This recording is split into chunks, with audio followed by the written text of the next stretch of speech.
Now, I want to take some time and go over the timeline with you as we know it today. This information is fluid and can still change, but it is the most accurate information that we have at this point. Before I do that, let me go ahead and provide the names of the victims, and I will allow St. Francis to elaborate more on those victims. We have Dr. Preston Phillips, Dr. Stephanie Huson, Amanda Green, William Love, and our suspect, Michael Lewis.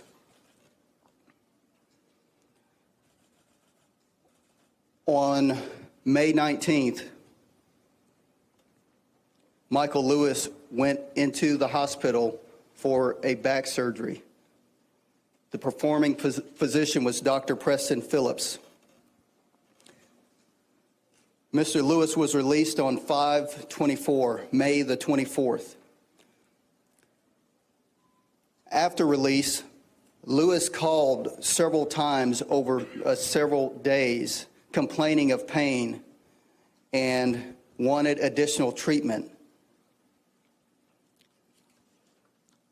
On May 31st, Dr. Phillips saw Mr. Lewis again for additional treatment. Yesterday, June the 1st, Lewis called Dr. Phillips' office again, complaining of back pain and wanting additional assistance.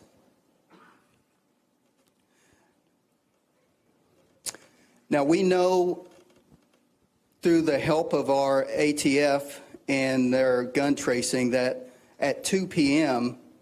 on June the 1st, Mr. Lewis purchased a semi-automatic rifle from a local gun store. That semi-automatic rifle was an AR-15 style rifle. We know that Mr. Lewis purchased a semi-automatic handgun, a .40 caliber Smith & Wesson pistol, on May the 29th from a local pawn shop.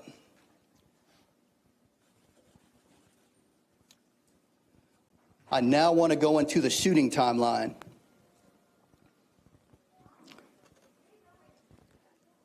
At 4:52 p.m. on June the 1st, a third party who was on a video chat off location with an on-location doctor called 911, saying the doctor told her to call 911, saying there has been a shooting. At 4:53 p.m., we received a 911 call about a shooter in a building. We then continued to receive multiple calls that were more specific on a shooter being on the second floor of the Natalie building on the campus of St. Francis Hospital. At 4:55 p.m., a person called and clarified the Natalie building as the scene of the shooting.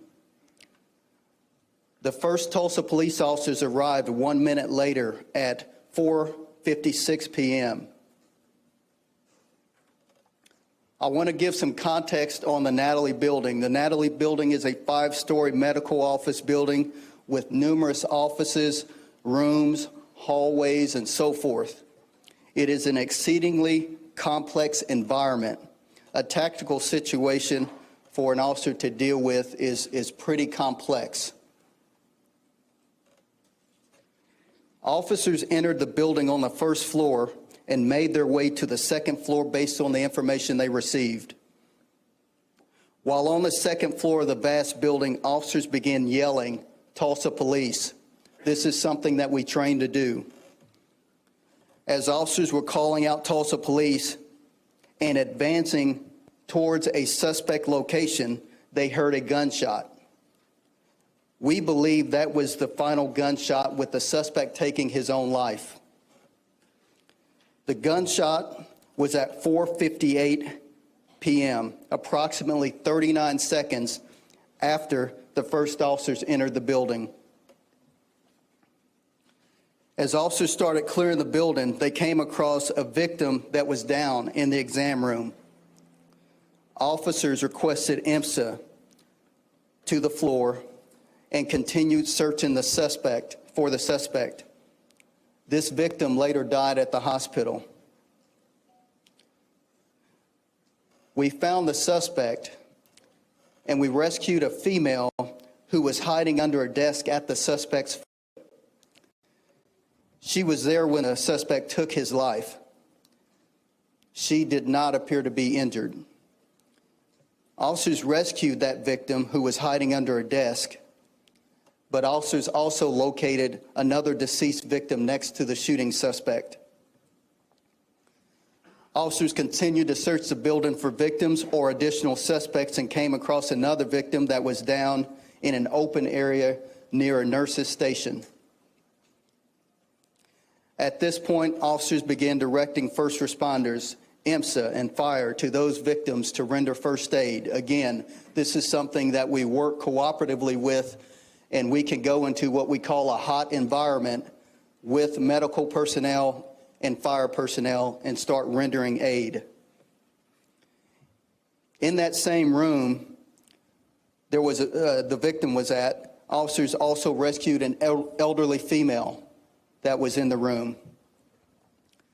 As officers continued to clear the building, they located Dr. Phillips deceased in an exam room. As officers continued to clear the building, they removed multiple witnesses and victims and escorted them from the building.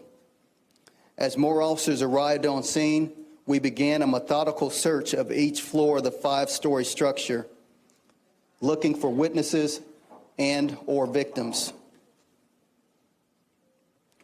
Thus far, we have recovered 30 .223 casings from the crime scene.